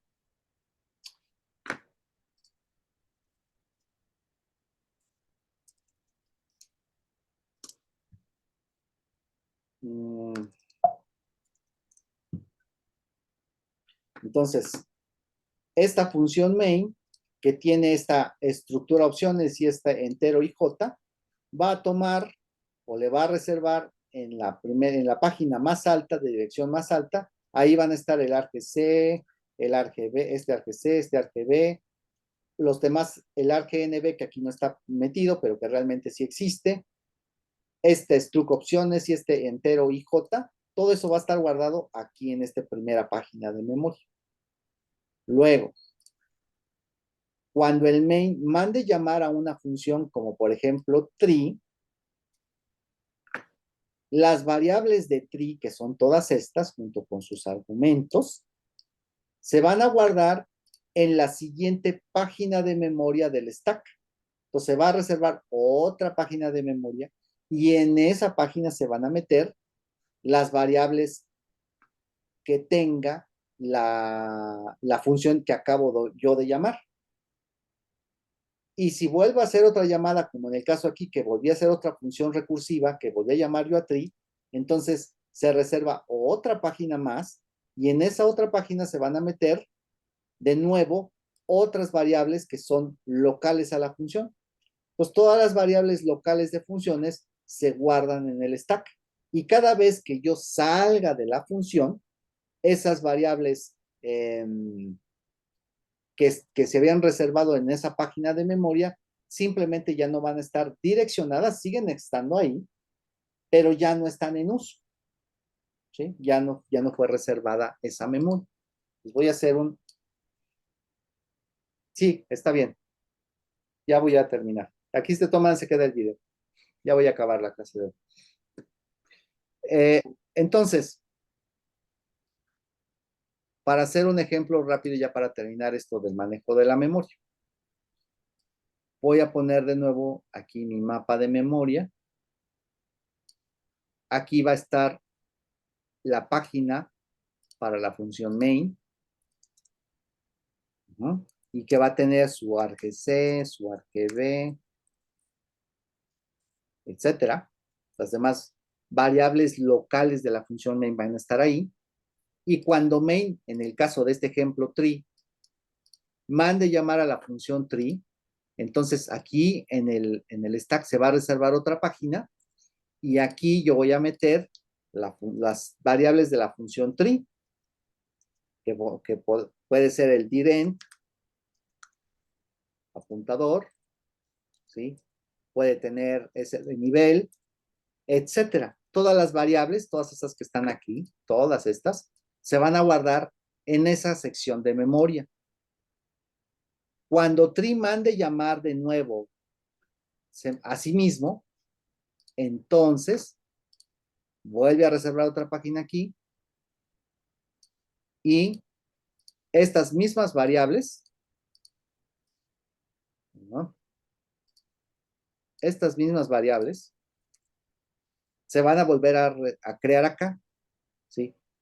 Son iguales en el sentido de que se llaman igual, pero son valores distintos porque están en una memoria diferente. Entonces, este dirente aquí abajo no es este dirente acá. Aunque se llaman igual, están en zonas de memoria diferentes y por lo tanto tienen valores distintos. En el caso de la variable estática nivel, de hecho aquí hay un error porque el nivel no puede estar aquí. En el caso particular de nivel, sí. En el caso particular de nivel, esa no está aquí. Nivel es una variable estática, por lo tanto, nivel está acá abajo, en el montículo, en el heap, aquí. Y entonces, yo voy a tener acá que de la función tree hay una variable estática que se llama nivel y que tiene un valor que al principio es 0, pero que si la función tree lo modifica, pues se va a quedar aquí guardado ese valor. Y entonces por eso cuando yo salgo de tree y vuelvo a entrar, el valor de tree se conserva porque aquí está guardado, ese nunca se libera, nunca se pierde.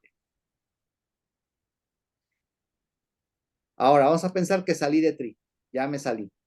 Y por alguna razón, en estas direcciones de memoria, pues quedaron algunos valores aquí, cosas que dejó el programa y ya.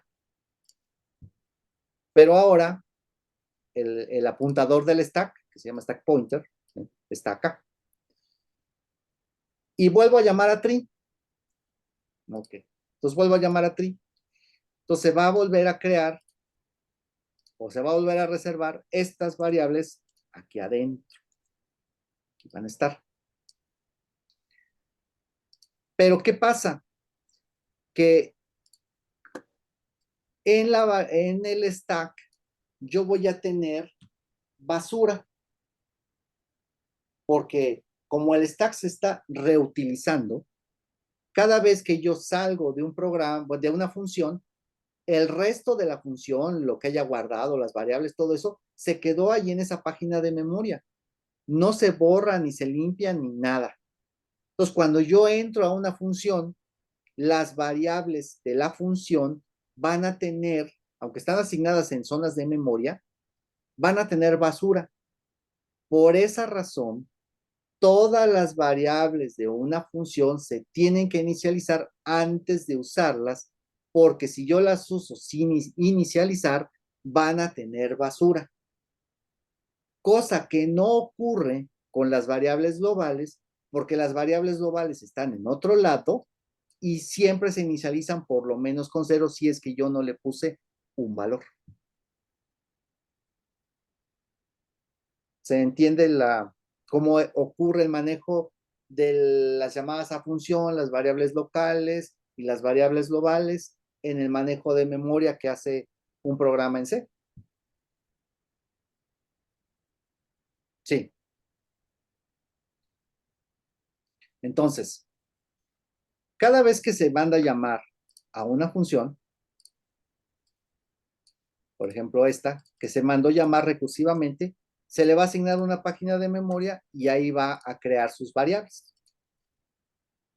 Cuando la función termine, esta función ya dejó de existir y se acabó, terminó, entonces el apuntador que me dice en dónde estoy trabajando de memoria estaba aquí antes y ahora está acá arriba. Pero la memoria que estaba aquí en uso, pues no se borra ni nada, se va a quedar con datos ahí. Digamos que este diren que está aquí tenía este contenido cuando el apuntador o la función estaba ejecutándose de este lado. Pero ya cuando regresó, pues esta zona de memoria va a tener lo que dejó ahí la función previa.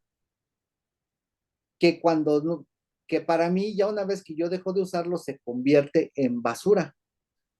Entonces, cuando yo mando llamar de nuevo a la función tree, va a entrar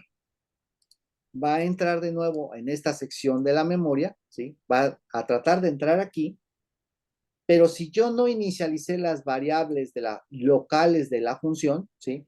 Estas variables locales, ¿cuáles son? Pues son estas, ¿no? Son las locales de la función tree. Cuando yo no inicializo las variables de una función, las variables van a tener basura, porque el stack se está reutilizando continuamente y nunca se inicializa. Entonces las variables locales de una función van a tener basura si yo no las inicializo. Por esa razón, cada vez que yo use una variable local de una función, la tengo que inicializar antes de usarla, porque si yo no la inicializo antes de usarla, voy a tener basura en la función. Yo no puedo asumir que la variable tiene un 0 por default. Eso no es cierto. ¿Por qué? Porque se está reusando el stack y jamás se inicializa. Cosa que no ocurre cuando se trata de una variable global o una variable estática, porque las variables globales o estáticas siempre se inicializan en tiempo de compilación o cuando se suben a la memoria RAM. Ahí se les va a poner un valor. ¿Sí, Alondra? Entonces, de las que habla que se tienen que inicializar serían los datos estáticos iniciados. Los datos estáticos siempre tienen que estar inicializados, estos. Los datos de una función, estas, por ejemplo, las variables locales de una función que son estas, las debes de inicializar. Podrías usarlas sin inicializar, pero ¿qué va a pasar? Que si tú las usas sin inicializar, van a tener basura. Lo más probable es que tengan basura de una ejecución previa y entonces te va a causar problemas en el programa. Por eso, todas las variables de una función se tienen que inicializar antes de usarlas, porque si no las inicializas, corres el riesgo de tener problemas porque van a tener basura. ¿De dónde salió la basura? Ah, pues es porque simplemente estás reutilizando zonas de memoria como aquí, que tienen datos de la llamada previa, porque siempre se está reutilizando esto, ¿no? Aquí llamé a tree, pero pude haber llamado, por ejemplo, una función logaritmo, lo que sea, ¿no? Y entonces antes, en esta zona de aquí, trabajó la función logaritmo. Y cuando terminó, pues regresó a tree, pero aquí se quedaron las variables de logaritmo.